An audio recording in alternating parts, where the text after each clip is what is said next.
मैं आज कहती हूं, इन्होंने कहा अश्रु बहाए, भ्रमण किया 84 के दौरान में। मुझ जैसे कई लोग देश की राजधानी में थे और किसी का वक्तव्य ना सुने। अध्यक्ष जी, एक पत्रकार है प्रणय गुप्ता, उन्होंने लिखा कि सिख बच्चों को कैस्ट्रेट करके उनके अंगों को उनकी मां के मुंह में ठूसा गया।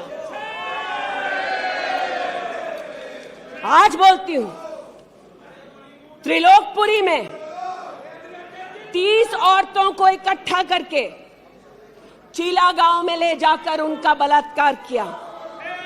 सुल्तानपुरी में एक महिला ने एफिडेविट दी है, मेरे हस्बैंड को मार दिया, बेटी को शादी से एक रात पहले उठाकर ले गए और उसका बलात्कार किया।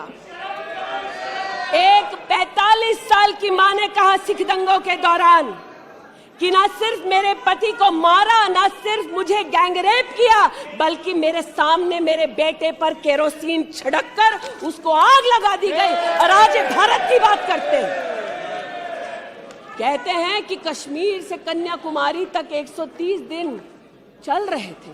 मैं जोड़ों के दर्द पर भाषण नहीं दूंगी अध्यक्ष महोदय, लेकिन इतना जरूर कहूंगी कि जिन वादियों को हिंदुस्तान ने खून से सना देखा है, जिन वादियों में गोलियों की आवाजें हर दिन सुनाई देती थी, जब ये उन वादियों में गए तो जैसे कश्मीरी कहते हैं शीन जंग कर रहे थे, बर्फ के गोलों के साथ अपने के किसी परिजन के साथ खेल रहे थे। अध्यक्ष महोदय, ये तब संभव हुआ जब प्रधानमंत्री मोदी ने धारा 370 हटाई।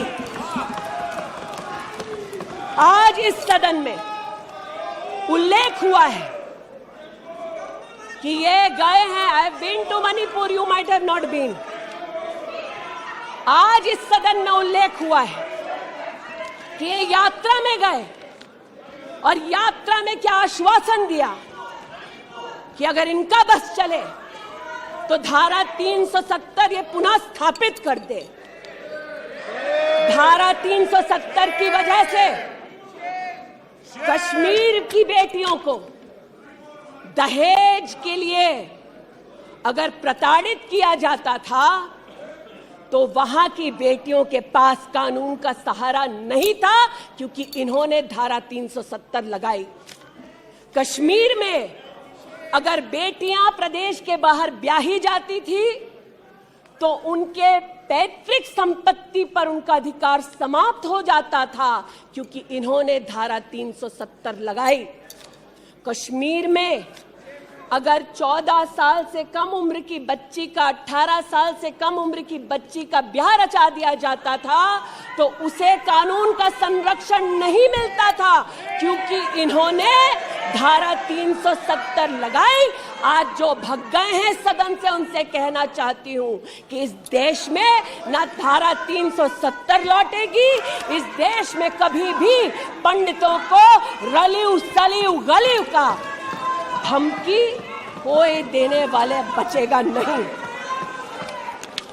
आज कई यहां पर बहनें उपस्थित हैं जो वहां से अपनी आक्रोश को और राहुल जी के प्रति समर्थन को व्यक्त कर रही हैं। 84 के दंगों का विवरण सुनकर, गिरिजा टिक्कू का विवरण सुनकर, और मैंने स्वयं अध्यक्ष जी मणिपुर के मुख्यमंत्री से बात कर त्वरित रूप से वहां पर लोग पकड़े जाएं, ना सिर्फ इसका वहां पर निवेदन किया बल्कि वो लोग पकड़े गए। सीबीआई की इंक्वायरी जारी है। लेकिन जो आज यहां बैठे हैं, मैंने उनसे पूछना चाहती हूं, जो चले गए, उन्होंने कहा वो राजस्थान गए हैं। और राजस्थान में क्या हुआ महोदय? गिरिजा टिक्कू को तो 90 के दशक में आरी से काट दिया गया था।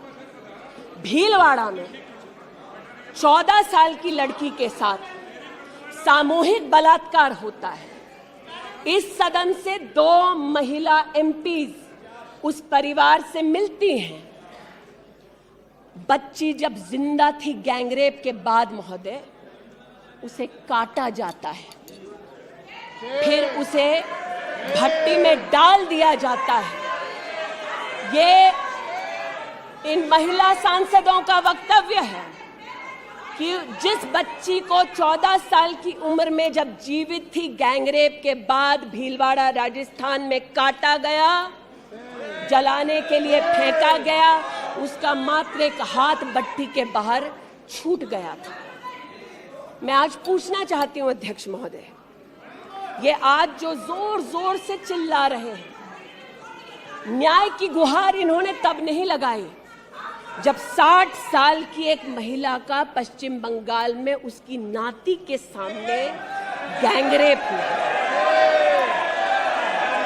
कोर्ट में केस लंबित है, इनका दिल नहीं दहला और पूछ रहे थे कि मणिपुर के बारे में आप नॉर्थ ईस्ट के बारे में नहीं जानते। जिन्होंने प्रस्तावना की उनसे कहती हूँ, नल्ली का मैसेकर हुआ, 5 मिनट के लिए कांग्रेस के एक नेत्री गई, लेकिन इनका क्या रुख था तब।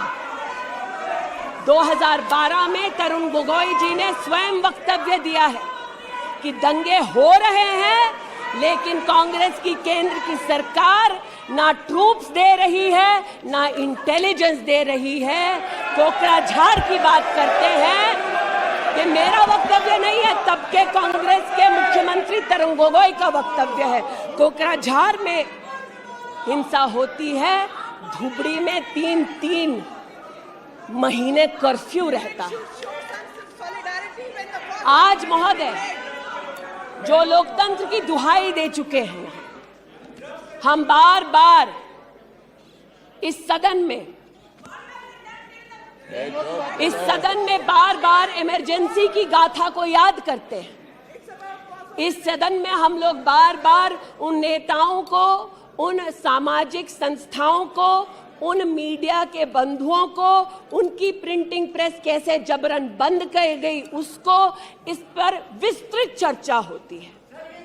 लेकिन इमरजेंसी के कालखंड में साधारण महिला का इन्होंने, कांग्रेस पार्टी ने क्या हश्र किया। स्नेहलता रेड्डी की आज बात करना जरूरी है। बेंगलुरु की जेल में बंद किया गया, और इसलिए बंद किया गया क्योंकि वो सोशलिस्ट थी, भाजपाई नहीं थी, सोशलिस्ट थी। और जब बंद किया 2 मई 1976 को, तब उन्होंने अपनी प्रिजनर्स डायरी में लिखा, और मैं कोट कर रही हूं, जो पब्लिकली अवेलेबल है। As a woman comes in, she is stripped naked in front of everyone else. When a human being is sentenced, is the punishment not enough? Must the human body be degraded and humiliated? ये स्नेहलता रेड्डी के शब्द है, जो उन्होंने emergency के कालखंड में jail में लिखे, अपनी अचीवमेंट्स को बताते हुए। जून 6, 1974 में स्नेहलता रेड्डी लिखती है, that at least I have achieved something here.